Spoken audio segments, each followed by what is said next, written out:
प्रियजनों, मैं आपको यीशु मसीह के नाम में अभिवादन करता हूँ। हमारा प्रभु यीशु मसीह आज के दिन भी आपको विशेष रूप से आशीषित करें। कोई बात आपको परेशान कर रही होगी जिससे आपको ऐसा लग रहा है कि आप पूरी तरह अंधकार में हैं। आपको ऐसा महसूस हो सकता है जैसे आप अंधेरे में ठोकर खा रहे हैं और आपको यह नहीं पता कि किस दिशा में जाना है। आपके जीवन की कुछ समस्याएं आपको इसी तरह परेशान कर रही होंगी। आप सोच सकते हैं, मैं क्या करूं? मुझे ऐसा लगता है जैसे मैं अंधकार में हूं, चारों ओर अंधेरा है और कोई आशा की किरण नहीं दिख रही। आप ऐसी स्थिति के बीच में खड़े हो सकते हैं। इस समस्या का समाधान क्या है? अपनी आवश्यकता के लिए मैं कहां जाऊं?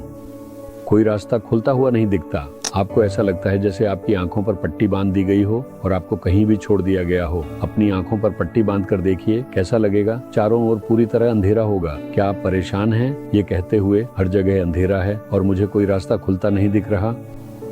शायद यही इसका कारण हो सकता है। वह क्या है? पवित्र शास्त्र में 1 यूहन्ना अध्याय 2 वचन 10 को देखिए। जो कोई अपने भाई से प्रेम रखता है वह ज्योति में रहता है। जो कोई अपने भाई से प्रेम रखता है वह ज्योति में रहता है। पिछली वचन में लिखा है, जो अपने भाई से बैर रखता है वह अब तक अंधकार ही में है। यहाँ अंधकार का अर्थ वह अंधेरा नहीं है जो लाइट बंद करने पर आता है। यह हमारे जीवन के अंधकारमय हो जाने को दर्शाता है। जो अपने भाई से बैर रखता है वह अंधकार में है, लेकिन जो अपने भाई से प्रेम करता है वह ज्योति में है। जब ज्योति आती है तो आनंद और साहस होगा, क्योंकि हमें रास्ता पता चल जाएगा। तो क्या आपका जीवन अंधकार में है या ज्योति में? सोच कर देखिए। आपका आशीर्वाद इस बात पर निर्भर करता है कि आप अपने भाई से बैर रखते हैं या प्रेम करते हैं। यदि आपने उससे बैर रखा है तो इसका अर्थ है कि आप अंधकार में जी रहे हैं, लेकिन यदि आप उससे प्रेम करते हैं तो आप ज्योति के संतान बने रहेंगे। आपका भाई कौन है? इसका अर्थ केवल आपके परिवार के अपने सगे भाई से ही नहीं है, बल्कि मसीह में आपके भाई से भी है। वे आपके चर्च में भी हो सकते हैं, है ना? जो आपके चर्च में हैं वे भी आपके भाई हैं। आपके सहकर्मी, आपकी गली के पड़ोसी और आपके शहर के लोग सभी आपके भाई बहन हैं। सोचकर देखिए। तो यदि आप उनसे प्रेम करते हैं और उन्हें प्रिय मानते हैं तो इसका अर्थ है कि आप प्रकाश में चल रहे हैं। इसके बजाय आप चर्च और पड़ोस में बैर और झगड़ा करते हैं। आप कहते हैं ना, मुझे वह पसंद नहीं है, वह सही नहीं है, वे अपने शब्दों के अनुसार व्यवहार नहीं करते। इस तरह आप दूसरों की कमियां देखकर उनसे कोई प्रेम न रखते हुए उनसे बैर रखते हैं और मन में शिकायत करते हैं। प्रभु कहते हैं, मेरे बेटे और बेटी, तुम अंधकार में खड़े हो और तुम्हारा जीवन प्रभावित होगा। तुम नहीं जान पाओगे कि आगे क्या होगा, क्या करना है या कहाँ जाना है, क्योंकि अंधकार ने तुम्हें घेर लिया है। प्रकाश में आ जाओ।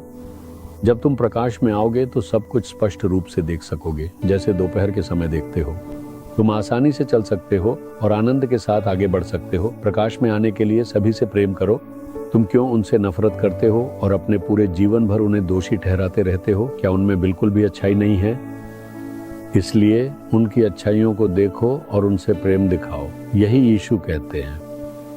तो अगर तुम्हारे भीतर नफरत है तो केवल तुम्हारा जीवन ही प्रभावित होगा, अंधकार तुम्हें घेर लेगा। लेकिन अगर तुम्हारे मन में प्रेम है तो प्रकाश तुम्हें घेर लेगा। इन दोनों में से कोई एक ही होगा। सोचो और देखो, क्या तुम अंधकार में हो या प्रकाश में? तुम्हें उसके अनुसार खुद को सुधारने का निश्चय लेना चाहिए। आज प्रभु से कहो, प्रभु मुझे सभी के प्रति प्रेमपूर्ण बना दो।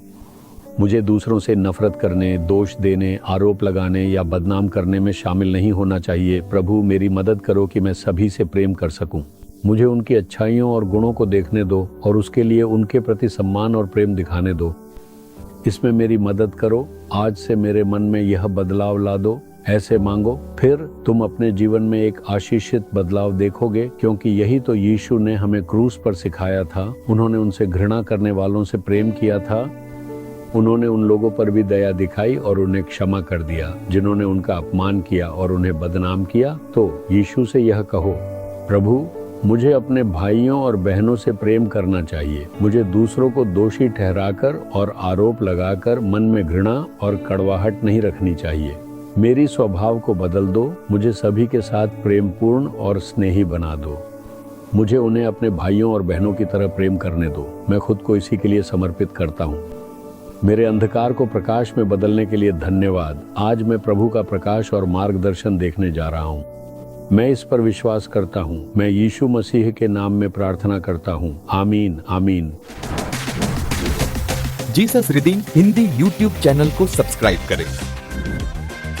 सब्सक्राइब बटन पर क्लिक करें और बेल आइकन को भी क्लिक करके हर दिन की नई कार्यक्रमों की जानकारी प्राप्त करें।